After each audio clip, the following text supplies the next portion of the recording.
And this meeting will be recorded for use later, so you can log on to our website and find it. We'll also be publishing it in part of our resources in our weekly emails. So that's just a heads up for those of you that wish to view this later or send it to other people. Additionally, on the side, you can find different files that we'll be talking about today and the presentation.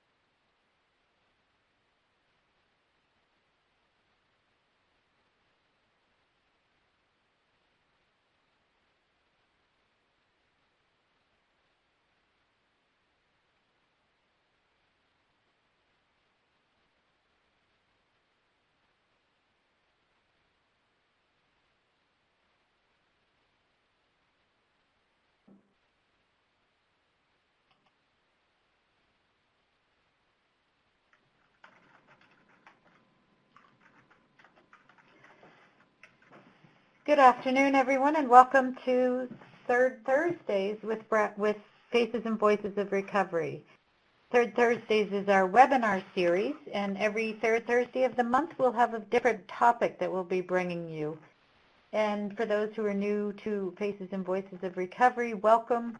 We are a national nonprofit advocacy organization based in Washington, D.C., and our primary mission is to advocate for reducing barriers, eliminating discrimination of people with addiction issues, and also to strengthen the recovery community through engagement activities such as Recovery Voices Count campaign. And we have a lot more programs and activities happening, and you can find out more on our website at www.facesandvoicesofrecovery.org. And I want to welcome all of you. My name is Patty McCarthy Metcalf. I'm the Executive Director of Faces and Voices of Recovery, and I'm thrilled to have to bring you this presentation today on Recovery Voices Count 2016. This is a campaign that began a while back with the good work of many who have gone before us to educate the community around public policy issues and how to engage voters and our constituents in issues that are important. So today's presenter is Laszlo Jaresz, and Laszlo is a program development coordinator with Faces and Voices of Recovery. So he's going to be presenting the 2016 Guide to Civic Engagement.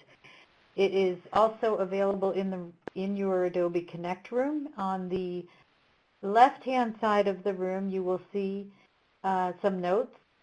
This webinar is being recorded. It will be posted on our website under the Resources section for review later, or posting. You can also post a link on your website to share with others. There is a question and answer box in the room. You'll see it on the right-hand side, and you can ask questions of us. We will receive those questions and we will respond to them about the comments, the discussion on the toolkit and Recovery Voices Count. You can also chat with one another, which is the chat box below the PowerPoint presentation. And you can feel free to say hello, where you're from, chat about the comments that you hear in the PowerPoint that you're viewing, and any comments that you have. Also in the room, you'll see files box on the left-hand side. There are 3 files on there for download. One is the Recovery Voices Count Toolkit. It'll take you to a link on our webpage that you can download the Recovery Voices Count Toolkit. And also there's one page within the toolkit that's called the 2016 Questions for Candidates, That's a separate PDF that we put on the side of the room. And this presentation today is in that files box as well. And lastly, on the bottom left, you'll see web links. There's a link to our web page and other Recovery Voices Count products, and also a feedback survey, which we would like you to complete at the very end of today's webinar to let us know about any other topics that you're interested in and any feedback you have about today's presentation. So you as participants are not going to be able to speak in the room, but you will be able to type the questions in, and I will moderate those questions and ask Laszlo your questions as they come up. So there is no call-in number. You should have your speakers on, and that would be a setting on your computer. In the room also on the top, you'll see a speaker button, so you should be able to hear it by listening through your computer speakers. There is no call-in number for this presentation today. So without further ado, I'd like to turn it over to Laszlo to talk to us about the Recovery Voices Count campaign, and take it away, Laszlo. Hi everyone, this is Laszlo Jerez. I'm the Program Development Coordinator with Faces and Voices of Recovery. I wanted to thank you all for being here today. It's a pleasure to be able to present this to you. This is something that we've been working on for a little bit to get it converted and up to date for 2016, and especially in a year like 2016 where we have such a huge amount of political activity and political interest, probably more than we've ever seen before, especially with the amount of candidates in the news and the sheer amount of candidates themselves. So there should be a lot of opportunity for you all to utilize this presentation. So I'm just going to quickly go over, what is Recovery Voices Count? It's a nonpartisan civic engagement campaign. It's a guide that Face and Voice of Recovery has put out since 2008. We've used this for a long time to allow our folks in our constituency to be able to have a guideline for how to organize, especially around political issues. As many of you are aware, one of the key issues in the world of recovery is really how to get people in recovery to have their voices heard by our elected officials, especially in a year like 2016 where we have so many different people talking about addiction, so many different candidates talking on record about addiction issues. We think it's especially important for people in the recovery world, those of us who have direct knowledge of the impact, have lived knowledge of the impact of addiction on our lives and the lives of others in our room, in our families, on how we feel addiction should be talked about and treated in the public arena. So we have to hold our elected officials accountable, our policymakers accountable, and we also have to organize to talk to the newspapers and everyone else in this world about how we feel we should be represented. Until our voices are heard, then no change is going to happen. So I think to start out, we want to ask a quick poll about what we think civic engagement is. We want to ask different people about civic engagement. We define civic engagement as working to make a difference in our communities and developing the knowledge, skills, and values and motivation to make a difference. And we also believe that it means promoting the quality of life in the community through political and non-political processes. And we think that it's very important for us, especially in the recovery community, to make civic engagement a top priority. Beyond this, we also are talking from a civic engagement perspective, we are discussing how we can remain as nonpartisan as possible. I think that one of the things that we need to talk about in particular is the nonpartisan voter activities. As a independent organizer, or if you're organizing through a 501c3 organization, we have to make sure that we remain as nonpartisan as possible in our Recovery Voices Count activities. We understand that it's especially important for us to make our voice heard. However, you have to do this in a way that is nonpartisan for not just legal reasons, but also to attract as many different people as possible to the subject matter at hand. We think that advocating for a particular stance is very important, but you cannot, especially if you're doing voter registration drives, you cannot make any statements in support of or in opposition to any particular candidate or party, or carry on any activity designed to reflect a preference or recommendation for a political party or candidate. So if you're talking directly about candidates, you can't endorse any of them for public office. And when you do voter outreach, please only talk about the issues affecting our community. This is especially important for nonprofit organizations because your 501c3 status will depend upon it.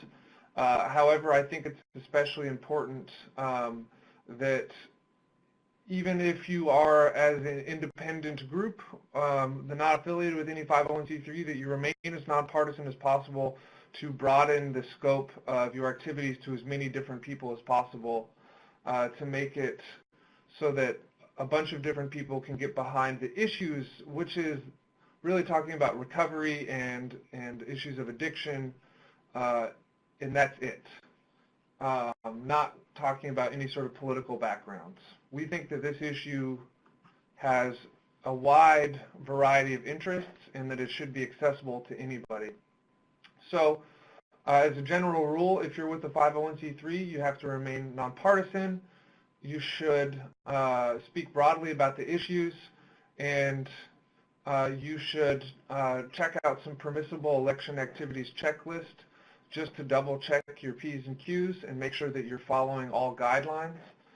We realize that the Faces and Voices of Recovery Voices Count guide is fairly comprehensive and very in-depth. However, it's good to double check as many different sources as possible just to make sure that you're getting the best information possible. So just quickly, we wanted to bring out a different poll just to double check to make sure we understand some of the true or falseness of what you think about nonpartisan 501c3 rules are. And if you'd like to fill in that poll, please do so now. We'll take a minute for folks to go over it. All right, well, it seems like it's a pretty resounding false that 501c3 organizations can publicly favor or oppose individual candidates. This is accurate. I'm glad you all are listening. This is an incredibly important thing to keep in mind as you go forward in all of your endeavors. A quick example of this is that Faces and Voices of Recovery, for instance, we have the 2016 questions to ask candidates. We were actually going to originally also have a 2016 pledge for candidates to make, but we decided not to do that because it was in direct violation of our 501c3 status and the rules permitting electioneering.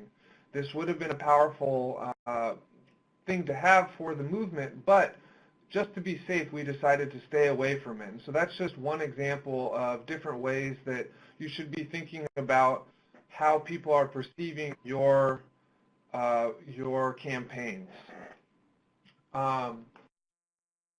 To continue on, we wanted to talk about some of the most common engagement activities. These are the 3 civic engagement activities that are covered in the Recovery Voices Count guide.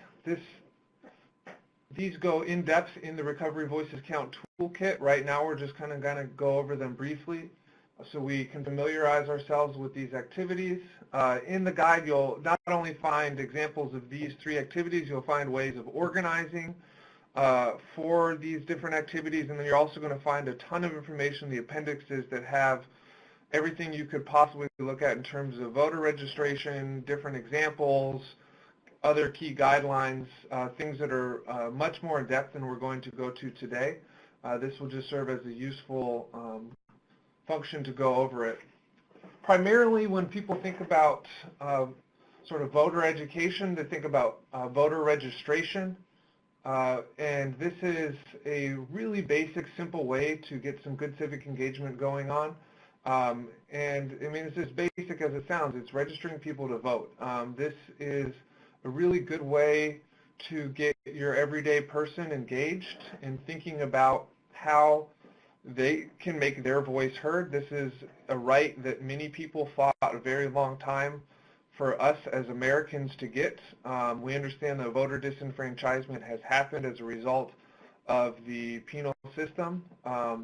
However, we think that it's the most basic way we can make our voice heard is by registering people to vote and educating people around the issues so that they can actually use their right to vote.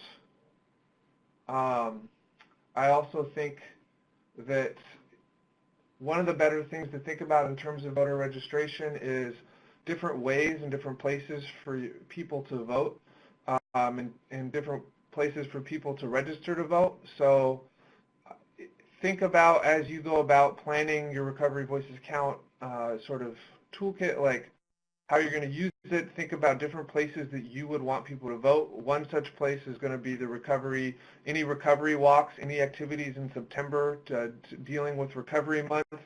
If your organization or your folks are planning a rally at the Capitol, it might be a good time to set aside a couple volunteers to get people registered to vote while you're there.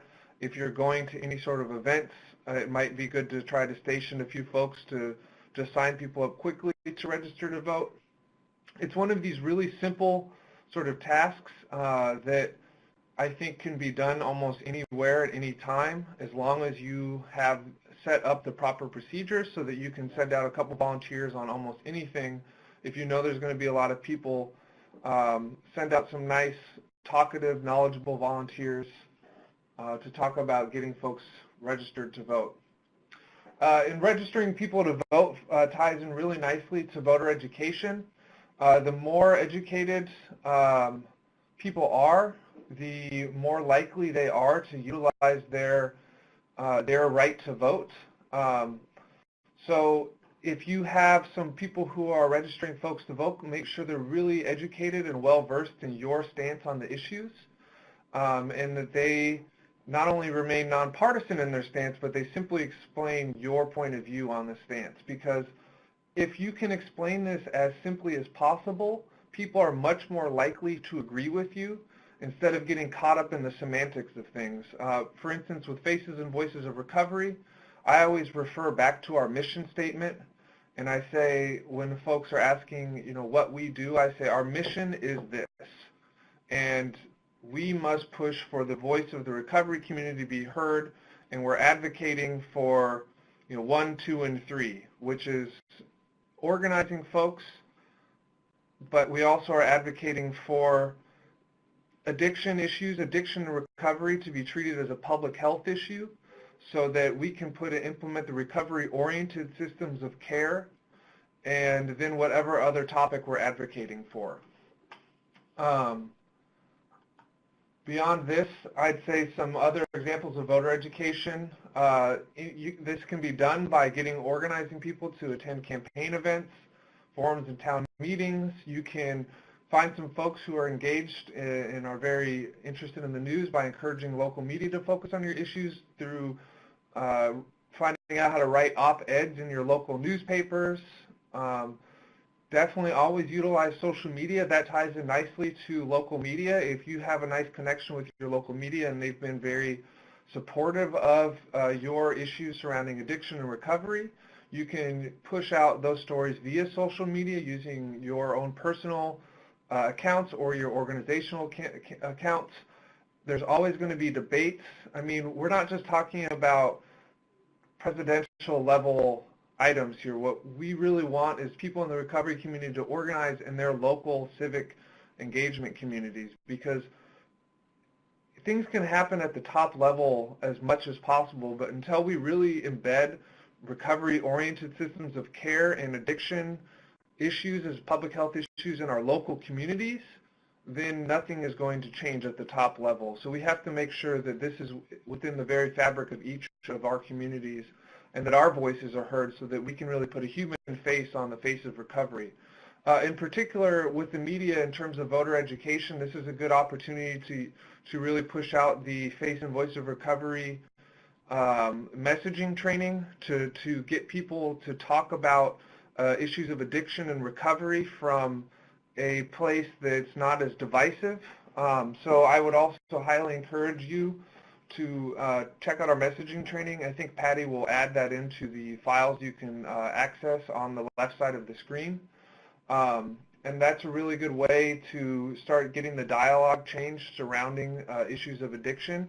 And you can use that messaging training to talk to your local media and educate them around different ways of discussing addiction instead of getting away from the stigmatizing language. And then basically organizing events. SAMHSA is great about Recovery Month and supporting that. That's a great way to do a great event to support recovery. You can also organize a rally at the Capitol if you know a big bill is coming up. You can mobilize your networks to meet at a certain place to discuss things. You can get into the debates, other items like that. And then beyond voter education, we should always be looking at voter participation. This is called Get Out the Vote, or GoTV for short. I know it sounds like a bad television channel, GoTV, but it's a great way of remembering it. You can educate people, you can get them registered to vote, but you really have to be pushing the message constantly of get out the vote. You can't have people stay home on election day. You have to make it as easy as possible for people to vote. Whether or not this means looking into the closest polling stations for people, getting a map together of those polling stations, giving people rides to and from the polling stations on election day, maybe looking at how you can facilitate knowledge of just the fact that election day is on Tuesday, November 8th, 2016. Some people might just forget, they get caught up in life. So that's always the thing that you should be thinking about in the back of your mind is, okay, how are we going to translate our voter registration into actual voter participation? How is this voter education going to translate into voter participation? So it's not just one, two, or three, or the other, but you must always do one in service of the other two, because it's sort of like the reduce, reuse, recycle mantra. I always think about this whenever I'm thinking about a topic like this, is a lot of people get caught up in terms of only thinking, well, I'm recycling, I'm saving the environment, but you forget first you must reduce your consumption, and then you reuse what you have, and at the third stage, then you recycle. And so if you approach that sort of three-tiered process where everything is in service of the other, then you really will have a powerful Recovery Voices Count campaign. I think this goes without saying, but everything that you do should be planned out and meticulously thought out. It's one of those things where you should first set up a committee, and you should put together an organizational meeting, and at this meeting you develop your strategies. Always plan. Of course, plan for the inevitable. Something is going to happen that you won't be able to predict. But I think the number one thing is planning. And when you sit down, the first thing you should do as an individual is say, I want to start a campaign. And then you put together a committee. So think about what type of committee you want. Who do you want on this committee? Who are these people? Is it going to be only people within your networks? I think the diversity is key. You should always be having thoughts about how can you increase the strength of your coalition by reaching outside of your normal safety zone. So if you're a person in recovery, getting outside of recovery folks, and maybe if you know about some prevention groups in your area, or if you know about some families of loss and grief in your area, or talking to maybe some folks you know that are active in the local school board, PTAs, different things like this, like different members of church congregations you might know that might be interested in this, gay, lesbian, bisexual, LGBTQ communities, things like this, or communities you know that are adversely impacted by addiction and criminal justice related issues. Think about always, like, how can you incorporate different points of view? How can you reach different communities? Do you have connection in those communities? How can you find connections in those communities? That's your number one place to start, creating a really strong, diverse committee. And with the committee set in place, think about what resources you have. What are your goals? How are you going to use your resources? I think the goals is one of the top things for me always, thinking about how many people I want to reach. Always think about, say I'm organizing a large campaign and I want to reach, 5,000 people, for example. Okay, so to reach 5,000 people in reality, you have to organize for double that, because the reality is whatever you're going to do, half the people aren't going to show up on the day of, or you're not going to reach your numbers on particular days. So you have to double plan and sort of double organize and go into overdrive just to get the amount that you think would actually be successful. And once you've got some good goals set in stone, say I'm saying 5,000, then you work back from 5,000 and say, okay, what are the steps that realistically need to be taken to get to this number? And write those out and really think about it. And be realistic with, A, who's going to be responsible for carrying out this campaign? Is it just going to be you? Is it going to be different volunteers from your different organizations? Who are your volunteers? That's, for me, a number one thing is, are these people reliable? Are the volunteers reliable? Where do they come from? How do you know them? Do they have a proven track record? Is this person good at a particular task or not? There's different ways you can find volunteers. There's even some online services that you can check out called Volunteer Match, where you can find people in your community who maybe you don't really have necessarily a vested interest in your subject, but are just looking for something to be involved with. And that's a great way to round out your ranks with some just different volunteers. And that's also part of expanding your constituency and expanding your committee. Always think about your timeline, if it's realistic, if you need to speed up the process, if you need to slow it down, and get weird with it and think about what are some of your new ways to incorporate it into the campaign, be open to anyone's suggestion, and then finally, how do you evaluate your success? And that ties right back into your goals and planning backwards. If you're saying, I want 5,000, would you be okay with 2,500? Would you be okay with maybe you did something different, but you feel it's just as important? Maybe the campaign morphs over the course of it into a new topic. Just being as flexible as possible. Like I said, notes on committees and volunteers, I highlighted some of these because I think that they're really important. In addition to finding reliable people for a committee or reliable volunteers, I think that it's really important in my organizing experience to continually follow up with people, set dates to follow up. Follow up with everyone once a week if you can. Make sure that everyone's doing what they say they're going to do, or if someone's not doing something, figure out a way to get them involved in a different way. Maybe they said they wanted to do something, but it turns out they don't really care about it, but they would like to do something else, then you can reassign them. But you're only going to find that out by continually following up with people, because I've noticed in my experience, like I kind of abide by this thing that I found out about called the Pareto Principle.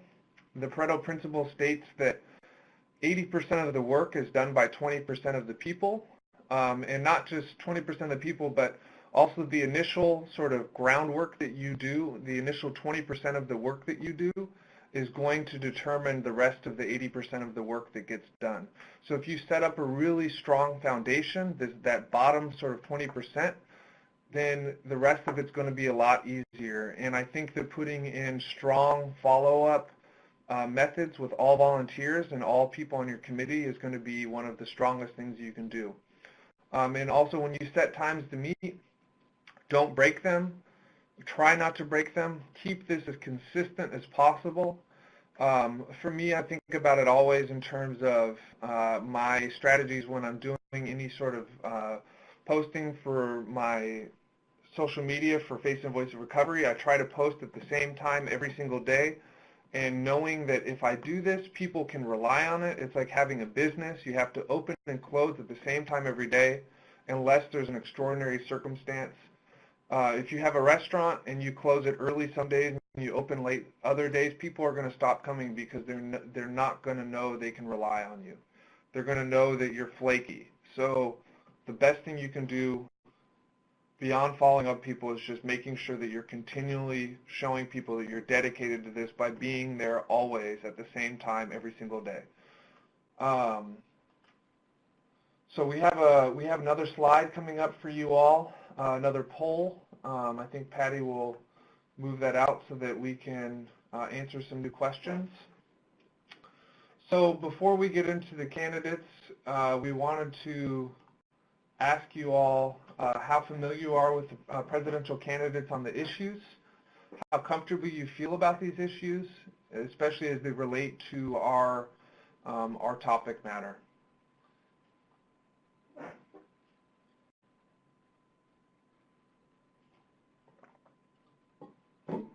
Okay. Well, it seems like somewhat familiar is the winning answer so far. Or very familiar, and then not at all familiar. So everyone seems to have some familiarity. I would guess that because you're taking time out of your day to actually watch a presentation on organizing recovery votes. So that would indicate to me you would have some passing familiarity with the issues in your area and on the presidential candidates. So you are aware then that sort of the discourse seems to be shifting in terms of talking about issues of addiction and recovery, and it seems like a lot of people are taking a much more compassionate tone, especially as it relates to the ongoing opiate epidemic. So this is great news for us because it means that our community is really starting to see a shift away from criminal justice related issues and really shifting more towards a public health perspective in terms of addiction and recovery. If you're interested in discussing this at debates or talking with folks or having people ask their candidates or writing in, we included some of the questions to ask candidates in our Recovery Voices Count toolkit.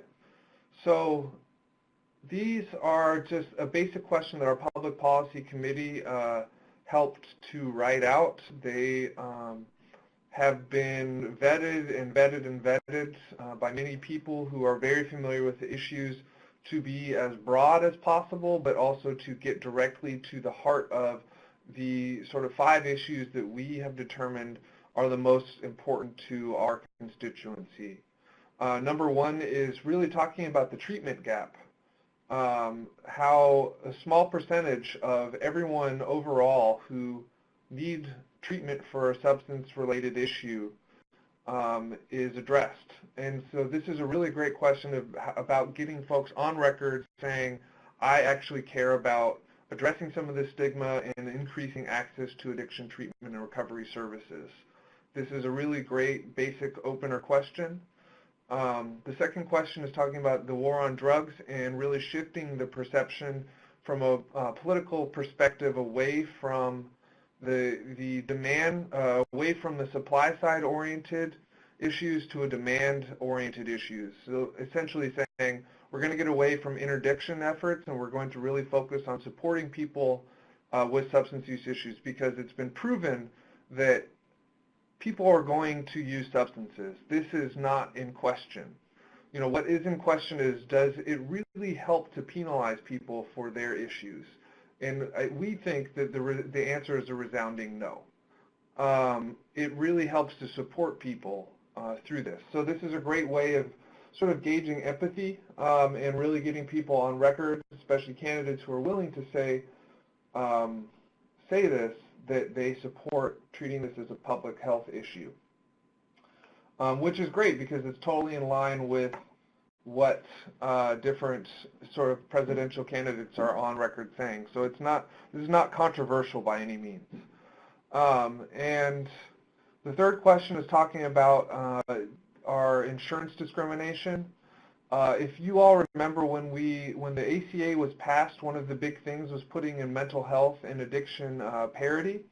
So this essentially means that substance use issues and mental health issues have to be given sort of the same treatment and by the insurance companies. However, we've found that while this is on paper, this is a law, and this is starting to become more common, it's not actually being put into practice with as great of numbers as we would like to see. And so this is a really good way of drawing attention to some of the more opaque issues surrounding how people access treatment. And you can also talk about transparency about insurance providers.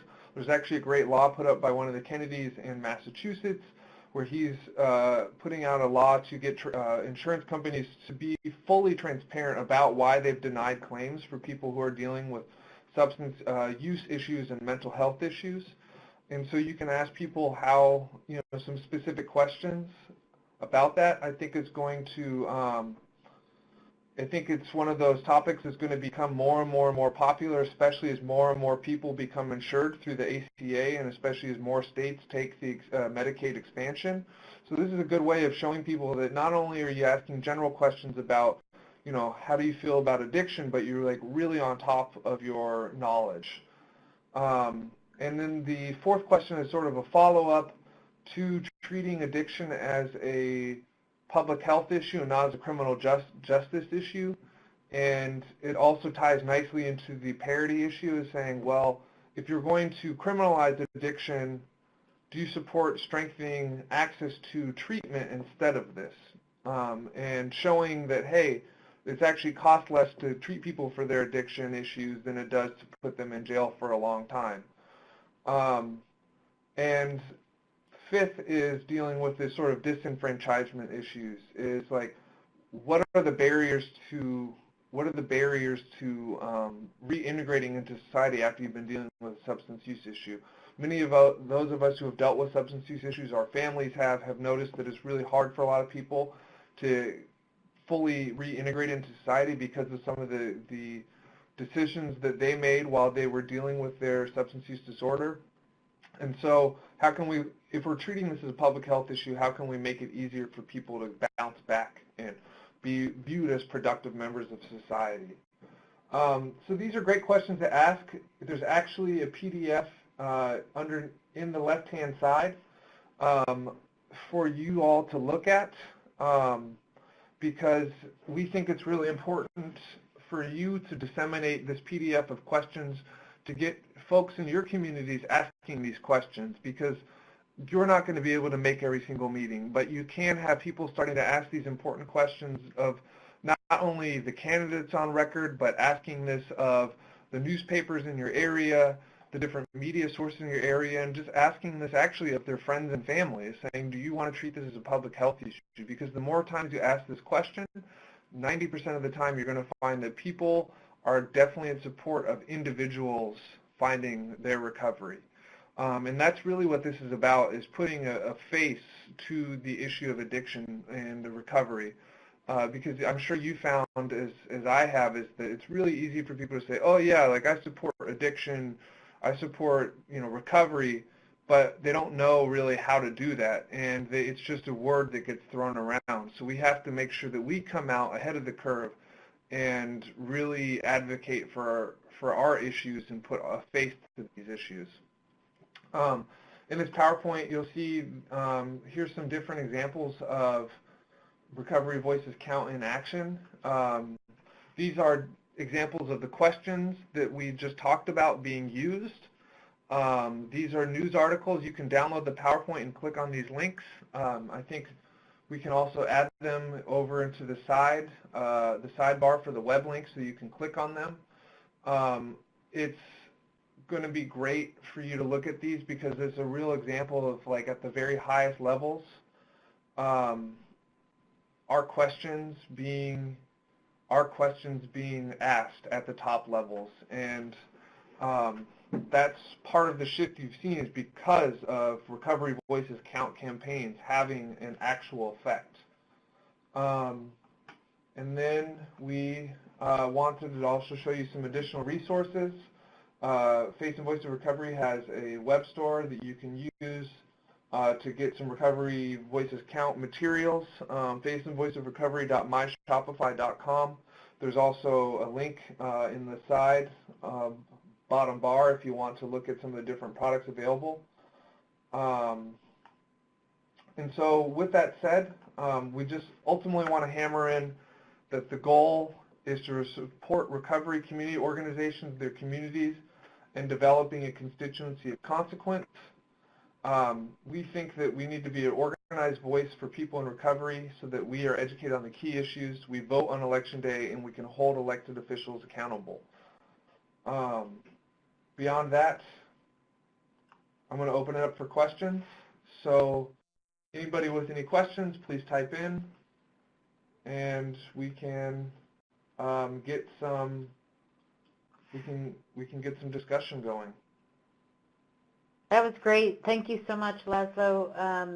I encourage everybody, like Laszlo said, to type in your questions. The phones are not open, but we will be able to respond to your questions. I have a question for you, Laszlo. I know a lot of our toolkit talks about how to be nonpartisan, and I could imagine that hosting a table at an event might promote or prompt people coming by want to talk about their candidates that they're interested in. So what do you do when you're staffing a registration table and somebody says, you know, I really like this candidate. Is that who you know, how can we get the message out about how they support, you know, this issue? And, you know, as an organization, what is your response? As an organization, you always have to bring it back to the fact that you're a 501c3 and you remain nonpartisan. You always have to bring it back to the issues. You just politely decline to answer that question and bring it back to the issues that say we support we support this issue from this perspective, and just always sort of politely say, thank you for your question. Unfortunately, I can't answer that. We are a 501c3. This is, you know, I'm not allowed to answer this, and honestly, we think it's more important to focus on the issues. And some people might get upset with that, and that's their prerogative, but you have to make sure that you are as polite as possible and let them know that, you know, that yes, that's a great question. However, we always have to bring it right back to the issues and how you're on it. So I think a really good idea would be for anybody who's putting together a Recovery Voices Count toolkit to take a look at our Recovery Voices Count toolkit and to look at some of the examples in the appendixes of different ways that people can respond to these types of questions. And it's also really good to sit down and create like a little one-page sheet of condensed version of your examples on the topics of your answers to these different questions, of how you want people to answer these different questions, but also of like a quick one-sentence or two-sentence statement from your organization on the issue so that people can memorize it and they can just recite that and respond directly with that. When I was organizing, I would always just go straight back to the topic and say, well, you know, I appreciate the question, you know, this is how we feel, and that's all. You know, less is more in this circumstance. That's great, thanks. There's a chat going on, which is very, very great to see so much concern over the insurance companies and payment and reimbursement for addiction treatment and recovery services. So I guess, how would you fold that into the questions for candidates? I know that one of the questions that we developed with the toolkit involved the Affordable Care Act and equitable parity for coverage of addiction and mental health conditions. But how do you phrase questions for your candidates around funding? Given the current economic, climate and the challenges faced in our federal government today. I mean, I think that it wouldn't hurt to add an addendum to that question, add an addendum to any question you say, and if you're asking a candidate to speak on the record about this issue, it'd say, well, if you support treating addiction as a public health issue, and if you support closing the treatment gap, then are you going to, if you're elected, are you going to increase funds for this? I don't think that can hurt to ask that question directly. I don't think, and I think it's also good, when this was written, the new budget issues that came out from President Obama putting forward his new budget is a great example of saying, okay, like, hey, we've increased, President Obama's asked for $1.1 billion to help deal with the opioid crisis. SAMHSA, Substance Abuse Mental Health Service Administration, has, their budget was increased by, $400 million this last year. This is a great example of the top levels of government increasing funding for substance abuse and mental health services nationwide. Using this as an example, what would you do to increase the attention from a budgetary perspective for substance abuse and mental health issues in our area? I think that would be a really great way of phrasing that question. That's right. And, Recovery Voices Count is a kind of a catchphrase that can be used all the time, not just with political campaigns and elections. I know that the issue of educating the insurance companies has been discussed here on the chat today, and using messaging. We talked, Laszlo talked earlier around our messaging training and how to refine your message and back it up with facts, telling your story, personal stories about issues that you faced with insurance, how your family members faced denials for treatment, short treatment stays, the challenges. Those type of things need to be heard, and that's not just, so Recovery Voices count all the time in every situation. I think the important thing as we create messages around these issues is to be clear and to the point and succinct, and have examples, whether it be our, the best examples are our own personal stories, or finding people who can tell that personal story to policymakers. And the policymakers have influence over the insurance companies, and that's that's a strategy that we encourage. Is that that's why one of the questions is around insurance, because it's such a big, changing, ever-changing, quickly changing issue right now in funding for treatment and recovery support services. So let's see. I'm looking to see if there's any specific questions to Laszlo. I know that there's a lot of chat going on, and it's I think that Deb made some good points around focusing on this as the #1 health issue, that it is affecting people in all parts of their life, their lives, their families, economic and health, medical issues, and so that keeps it from becoming becoming a partisan issue, and that it is able to, really focus on the health of Americans. Using those statistics, like the quick things like 129 a day that the Addiction Policy Forum is using, is number of people who die every day due to opiate overdoses, and so that's using those common or using quick facts is really, really helpful when we're talking with candidates, especially when you have very short time with them, to ask these questions about their positions. So, completely. I you know, always, one of the big facts I always say, it's like, this is the equivalent. There's more people dying from opiate-related overdoses every year than, car crashes. That's a fact that sticks out really quickly to people. And that's not even touching the issue of different substances and different substance use issues as related to alcohol and other drugs.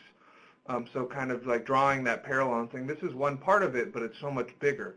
Or, saying this is the equivalent of a plane falling out of the sky every day.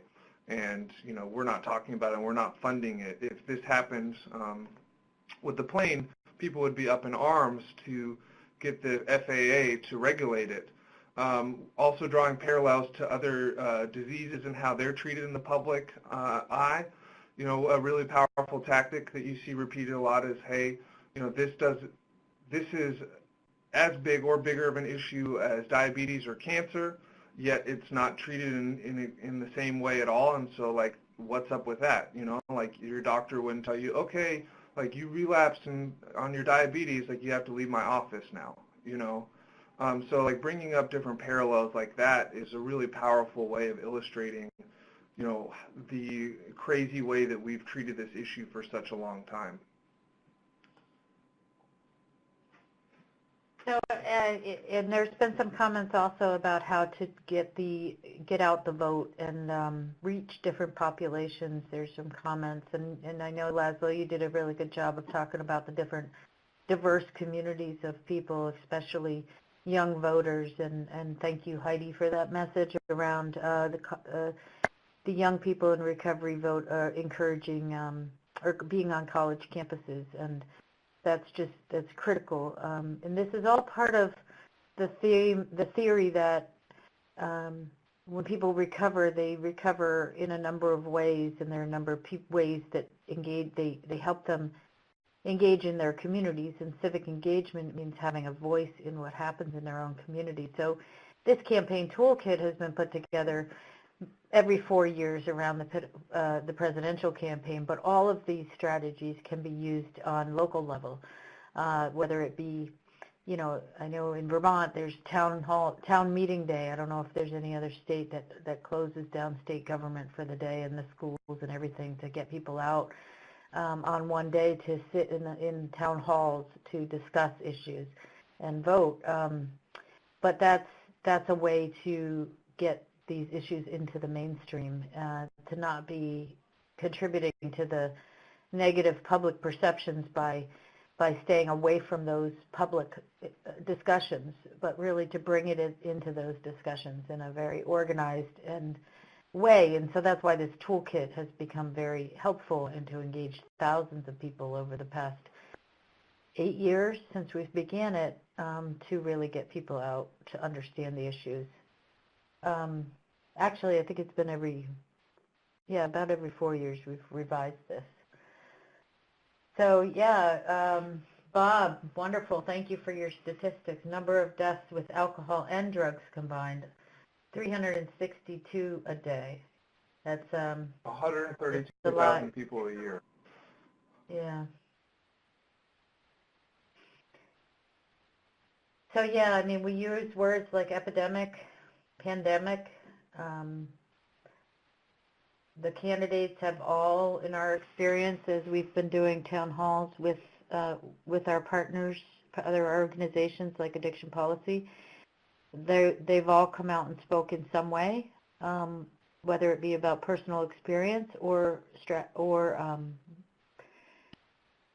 statements and policy, what they would be doing to address these issues. So they've put those together and published them as well. Mm-hmm. And one final thing is, please take this document and this information, and please disseminate it to as many people as you think is possible. I mean, we put together these resources so that they can be used. We've made taken extra care to create them as PDF documents and can be downloaded and printed, downloaded and emailed and used with as many different people as possible. So please take some time to check that out. Additionally, we also have the recovery messaging training. Take some time to check that out as well. I'm going to put a link to that quickly in the lower left so that you all can look at that. And that is another powerful way of really changing the dialogue surrounding issues of addiction and recovery. That's great. And I'm going to, just for fun, I'm going to put one more question into the, or one more poll into the room. It's a piece of trivia for some of you that might already know this, but I think it's very interesting. So the poll question is regarding felony folks that are in prison that have felonies. There are only 2 states in the country that allow voting in prison. So tell me, so what are your guess? What is your guess as to which states allow voting that do not take away the right to vote for felons? I see that one of the answers says, somebody answered, is Vermont one of them? Vermont and Colorado. Any other guesses?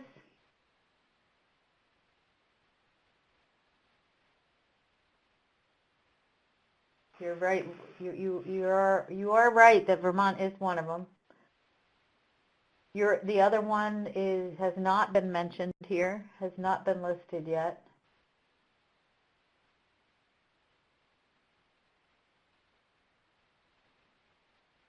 Good question, huh? Anyway, let's see. In Michigan, felons can vote prior to conviction or while they are not in custody. It's in Michigan. So I've got you stumped on this one. You can look it up. There's oh, I closed the website, but it is in there's plenty of websites, resources in the toolkit. And so the answer is Maine. Maine and Vermont are the 2 states that allow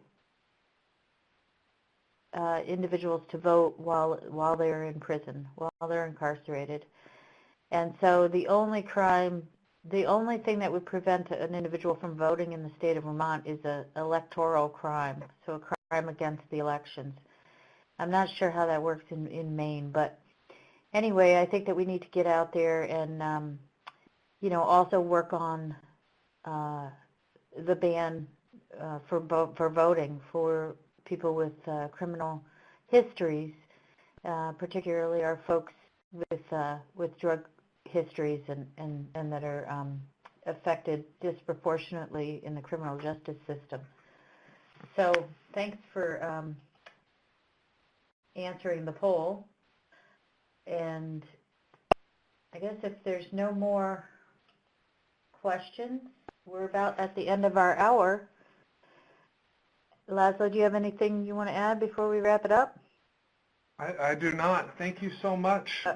Please get out there and make some recovery votes count, make our recovery voices count, and help to lower some of the barriers to reintegration and lower some of the disenfranchisement that happens for those of us in the recovery community.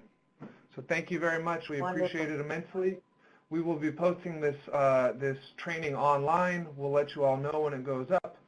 And please follow all the links and be sure to take the meeting poll when you're done. Thank you and have a wonderful day. Goodbye. Bye. Thank you.